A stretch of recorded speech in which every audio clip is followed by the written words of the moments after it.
Since Jair Bolsonaro's presidential win, some have been concerned about the future of Brazil-China relations. As candidate, Bolsonaro criticized what he considered an excessive Chinese presence, saying China could invest in Brazil but not buy the country. And earlier this year, Bolsonaro traveled to Taiwan as member of Brazil's parliament. He released this video, prompting a formal protest by the Chinese embassy in Brazil. China reacted by saying the visit was a violation of the One China policy. And recently, the China Daily newspaper published an editorial piece questioning if there was a risk of disrupting bilateral relations. The Brazil-China Chamber of Commerce vice president admits there was some tension among Chinese investors, but says they are now being dispelled.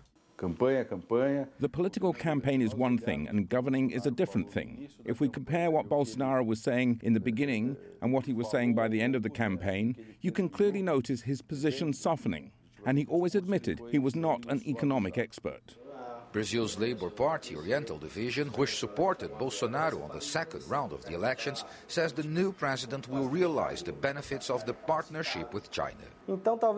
I think he is just mistaken about China. With time, he will realize we are partners and that the Chinese are here to contribute to Brazil's growth. Earlier this month, the president-elect said in a TV interview after a meeting with the Chinese ambassador that China was welcome to invest in Brazil and trade between the two countries could grow. This was seen as a positive nod to the relationship. But analysts say once Bolsonaro is sworn into office in January, his policies will become clear.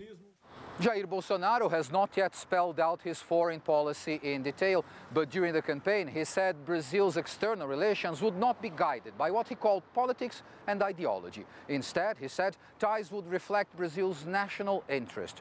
That's a clear hint of his intention to depart from years of Workers' Party policy of favoring partnerships with other developing countries, like the BRICS nations. One analyst says there may be less Brazil interest in multilateral organizations, but sees distancing from China as a big mistake.